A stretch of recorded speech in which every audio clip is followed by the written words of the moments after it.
This is the Bart map that we know and love. Now here it is drawn to scale. The 4 East Bay branches are all very far apart from each other, with no way to get between them except to go into the system's core and out again. The network design makes sense in the era in which Bart was built, specifically made to get office workers downtown, with trips between the suburbs being a bit of an afterthought. Of the 6 possible trips between 2 East Bay branches, i.e. not going west of the Oakland Y, going from the Richmond branch to the Berryessa branch is very easy with a direct service, namely the Orange Line.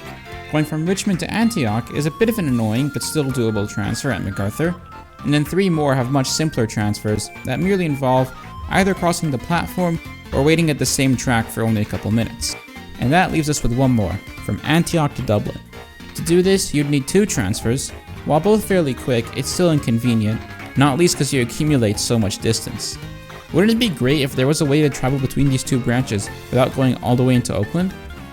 Well, long before the BART system was even conceived, there was a railway that, had it still existed today, could solve this missing link. Let's talk about the San Ramon Valley, what the future holds, and how I would do things a little bit differently. After all, this is a crayoning contest, so I've got to inject some creativity into it, and thanks as always to Classy Whale for arranging these, and a special shout out is also in order to co-judge Stormy. Firmness are the absolute best. I love what you guys do. Keep it going.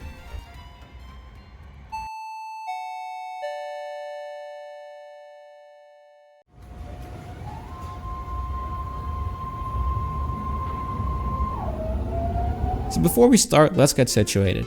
We're in Contra Costa County, east of Oakland, but still home to just over 1 million people spread across various cities and towns, mostly along the San Ramon Valley. To the west are hills that don't really have a collective name, and to the east is Mount Diablo and its surrounding peaks. Evidently, the geography here isn't the most convenient, with only 2 major roads crossing through the hills from Oakland, namely State Route 24 and Interstate 580, which in their medians carry the Bart yellow and blue lines respectively. Of course, if you can't go through it, you can always go around it, which is what the Mainline Railway does, carrying Amtrak California services like Capital Corridor and the San Joaquins, and some long distance trains too. Then on the south side you have the Ace train, if that's what you're into. But what about going up and down the valley? Well, from 1891 to 1977, Southern Pacific Railroad operated a line from Concord through to Pleasanton as part of their broader network in the Bay Area. But the railway would meet the fate of many others, belonging to the cool new kid on the block, namely highways and the Interstate Act. The road that paralleled the railway was converted to an interstate in 1955 as part of a vision for a ring road around the bay that would no doubt cause irreparable damage to its communities. Ultimately, the road would get 2 separate numbers, to the east of US 101, I-680, and to the west of US 101, I-280. I guess they had to have 2 different numbers to make it appear that they weren't the same road, but come on, we all know they are. But hey, at least they got to be called the world's most beautiful highway, so it had to be worth it, right? Anyway, once the railway was abandoned through to the 80s, the county bought it out and began converting it to a trail and utility corridor, of the kind that are quite popular nationwide.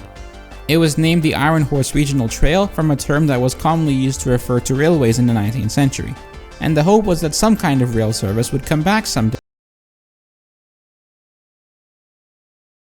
Despite that not happening, the trail is still super popular. You'll find plenty of runners and cyclists, whether casual or competitive, families going on walks, people biking to and from Bart as a form of last mile transit. It's even connected to several schools, which is great for encouraging students to cycle there. And take nothing away from the success of this trail, but the current transit landscape out here is far from where it needs to be. Following the trail's opening, the 90s were quite a prosperous time for Bart. The Dublin branch was completed, which formed the connection into the valley from the south. The Concord line went up 2 stops to Pittsburgh, and the San Mateo County and SFO Airport line finally got its construction underway, and Bart was no doubt dreaming big for where they would go next. Now that they served both the north and south ends of the San Ramon Valley, the obvious next move was to connect those branches with a line along the Iron Horse Trail and paralleling I-680. Some ideas were floated around as to what the alignment would look like, with the 2 most important stops being the existing BART stations at Walnut Creek and Dublin Pleasanton, both of which have turned into TOD mini-hubs and major bus interchanges. Perhaps with stops in Alamo, Danville, and San Ramon City itself along the way. From there, it could go further north to the Amtrak station at Martinez, or further south to the Ace line, maybe even all the way around I-680 towards Fremont and the BART line there. This was also a time of, let's just say, innovation in the rail transportation industry. Talk of fuel cells and Z-moves were all the craze, and while diesel multiple units had been around for years and are much better than diesel locomotives, they were rapidly gaining popularity in new American transit projects as a potential alternative to just putting up the damn wires. The term they adapted for this was hybrid rail, with new trains like the Stadler Flirt being well suited for these operations. These trains are rather small and, well, light, but they don't usually go downtown, instead serving further out destinations that didn't really need the capacity of traditional commuter trains, nor the frequency of rapid transit. It was expected that Bart's Center Mon Valley line would be built using this technology, and what do you know, they did it anyway for eBart and plan to do it for another project, Valleyland.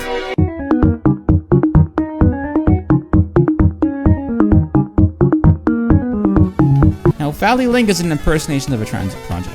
It's not great. It's supposed to connect Dublin Bart to Tracy, but to explain all the issues with it, we need a video all of its own. It is still obviously good to see transit going ahead, but there are many ways it can be improved. And the main concern for us is that it just goes to Dublin Bart and ends there, which forces you to make a linear transfer. And since it's not part of Bart, it's effectively a worse eBart. This is what we get for mainline Bart never going to Livermore, but that's a topic for another time. If you had the Valley Link line turn a bit earlier onto the Iron Horse Trail, perhaps the stop could be put there and the line extended further up the trail. While I don't imagine anyone would ride all the way from Tracy to Walnut Creek, this is probably the best way to bring rail service to the trail without having Dublin Station become a terminus of 3 different lines. That being said, the best option for this corridor in my opinion is not rail, but rather a refined, high-quality express bus system along I-680. Yeah, I know it's boring, you probably wanted trains, and I would want trains too, but for now at least, it seems like a really long shot to get a rail line here funded.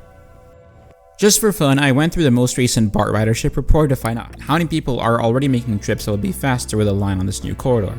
So that's any trip between a yellow line station east of the Berkeley Hills Tunnel and a blue line station on the I-580 spur.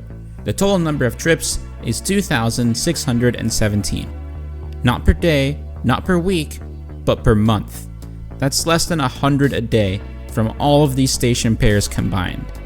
I mean, this shouldn't be a big shock to you. Even with work commutes declining, a majority of BART trips start or end in a major downtown area, which is like kind of obvious. But just because these ridership numbers are super low, doesn't mean that there's no lingering demand for better transit in this corridor. Maybe the fact that a BART trip requires 2 transfers and a lot of physical distance covered, coupled with the existing bus options being far from optimal, would discourage riders from taking transit out here. You may recall from some of my earlier Bay Area Challenge videos the 70X bus, which does link the BART stations fairly quickly, but A, doesn't stop anywhere else, and B, only runs 5 trips a day, only at weekday rush hours. These 2 factors combined means it isn't really useful for anyone in between. So what can we do? I think the best approach here is to take inspiration from Seattle. Much attention has been drawn on their light rail expansion, but the busworks are arguably even more impressive. This project, known as STRIDE, aims to create authentic bus rapid transit down some of the metro area's outlying freeways and adjacent neighborhoods, and link them, pun intended, to light rail stations. The stops along the freeways are really nice, in the median, and could have level boarding if done right. There are also some dedicated on and off ramps for buses, so they don't have to swerve in and out of their bus lanes to take exits. I won't talk any more about the specifics of this project since RM Transit already made a video about it, but I would love to see something similar in I-680. Now, if you live in this area and are passionate about transit, you may know that a proposal has already been put forward for better buses on this corridor, but I do have a few issues with it. Firstly, they claim that the route would only need 5 buses, 6 including a spare, which as we'll see later isn't enough to run at a good frequency. While I-680 already has express lanes on some portions, and Caltrans wants to add more, they plan to do this not by converting existing lane, but by adding another lane then doing the conversion.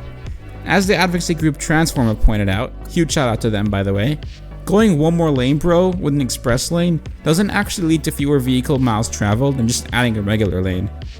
While it is no doubt exciting that the express bus proposal is written out on paper, I still have my concerns. So now it's crayon time. Here's what I would do.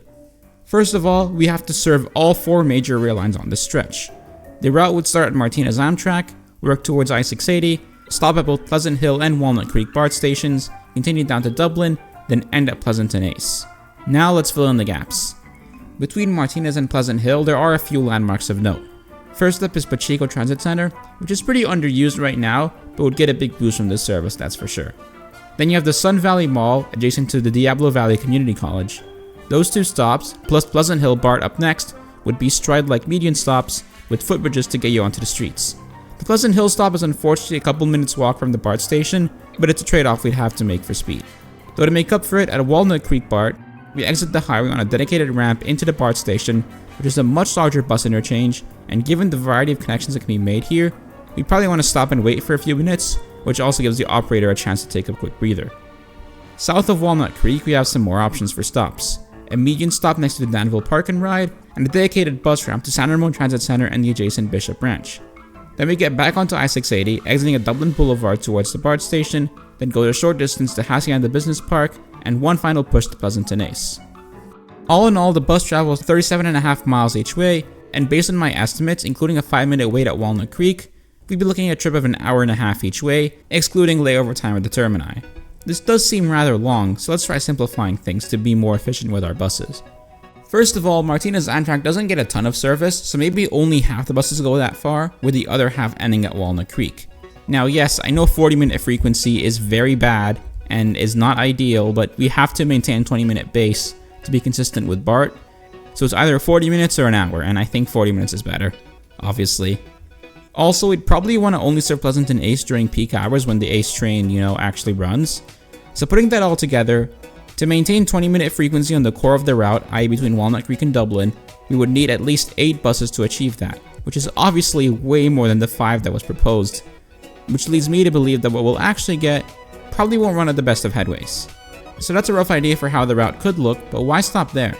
In the future, you could extend the line right the way around I-680 to Warm Springs South Fremont Bart. Given that it's quite far from Pleasanton, you probably need a couple more buses in the fleet to maintain good frequency. Later down the road, if Ace ever decides to stop being a peak hour commuter only service, you can serve Pleasanton more regularly too. And finally, whenever it is that Bart gets back to 50-minute base schedule, the entire route should move back to a 50-minute base schedule too. And there you have it. That is my proposal for better bus service along I-680 and the San Ramon Valley, and better linking up the 2 Bart branches that currently don't have connections between them. A huge thank you for this video has to go to Noor, aka the California Navigator, and also once again thank you to the contest hosts. Go check out some of the videos from the other contestants, and I will see you later.